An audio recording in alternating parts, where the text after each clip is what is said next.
There are reasons to be happy if you're an Arsenal fan.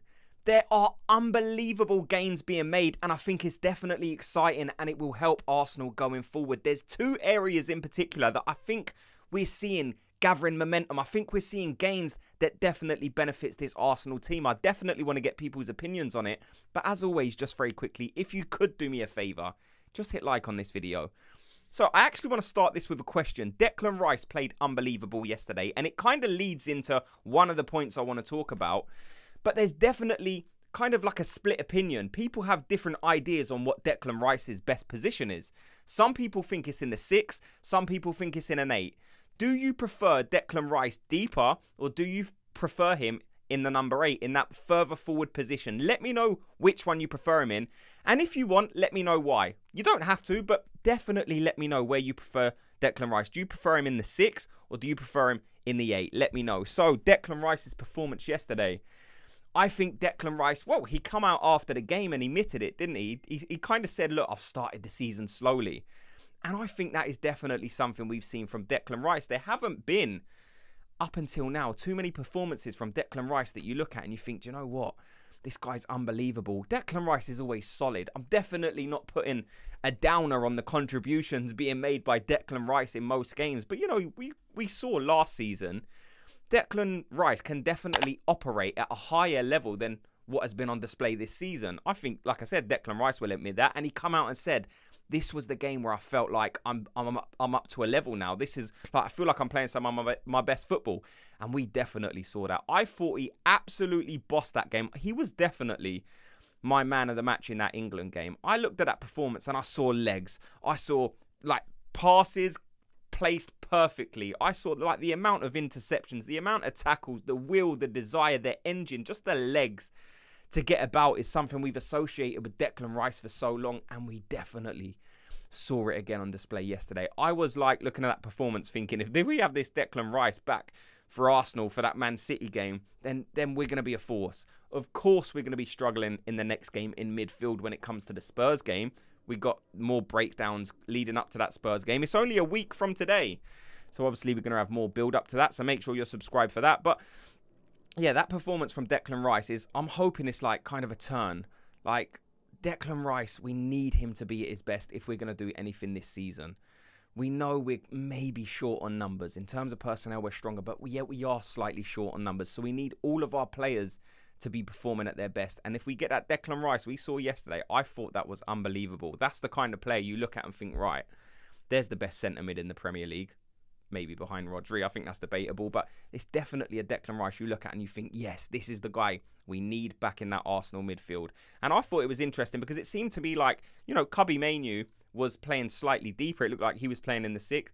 Declan Rice was playing in the 8, but I think there was moments in that game as well where he was forced to defend, and maybe he switched with Kobbie Mainoo. So I think he kind of operated in both of those positions. But he just done so many things well that I definitely thought it was worth a mention. And I want to get people's opinions. Where do you play Declan Rice in this Arsenal side?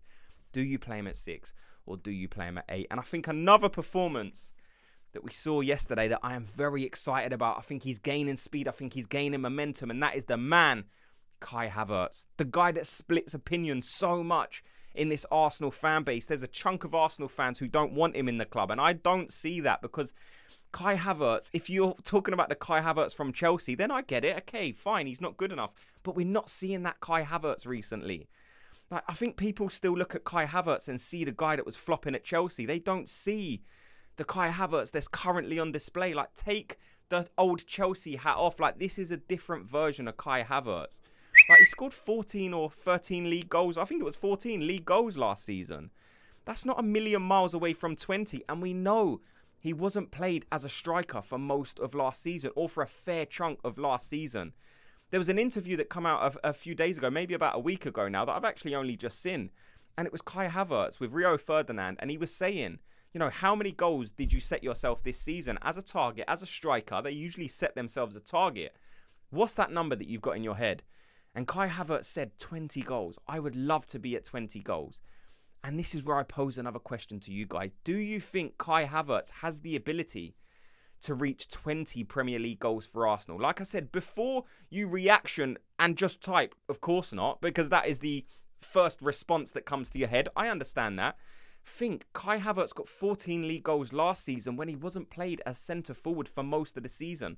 Look at his record since he's been played as a striker, and it's actually very, very good. I see a stat floating around out there that since he's being played as a striker, he's got more goals and assist contributions per 90 minutes than Erling Haaland. Now, I'm not trying to compare him to the player. Well, I guess I kind of am, but I'm not saying he's better than Erling Haaland, of course, but I'm just giving you a comparison, you know, to maybe help you understand that Kai Havertz can be a decent option for Arsenal. Like I said, there's a lot of people out there who still hold the opinion that Kai Havertz isn't good enough to be Arsenal's striker. And that's okay. Like I said, I welcome a difference of opinion. Let's have some discussion in the comments section. If you don't think Kai Havertz is good enough, let me know why, and we can have some back and forth. That's absolutely fine. But I think Kai Havertz does have the ability to reach 20 league goals. Just look at how he started this season.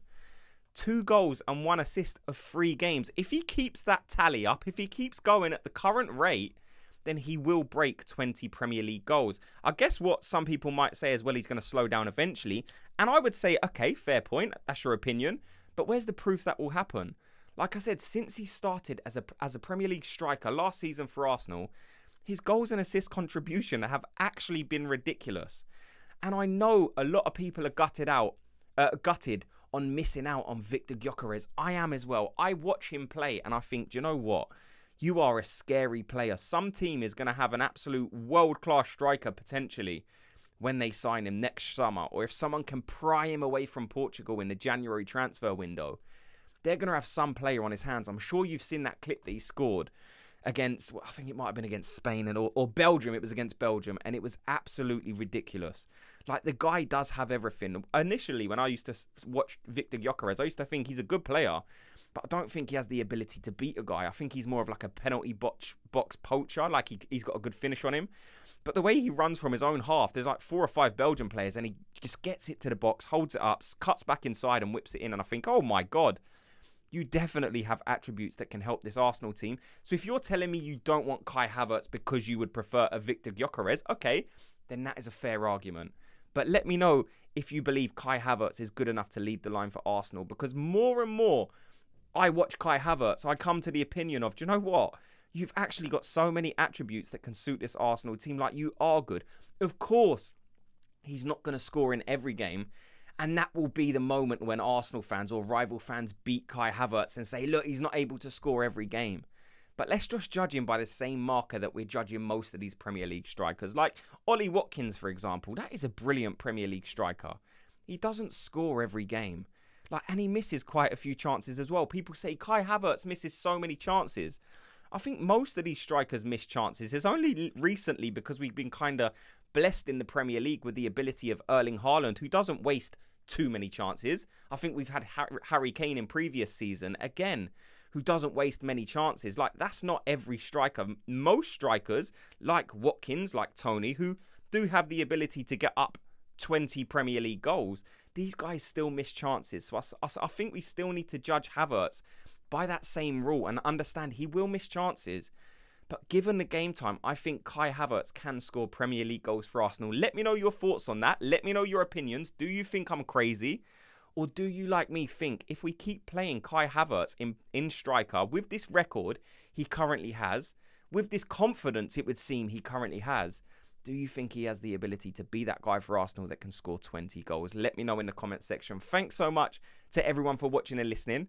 Before you go, like I said, it's absolutely free. All I ask is you hit like on this video and subscribe, and I'll speak to you all in tomorrow's video. Gooners, have a good day.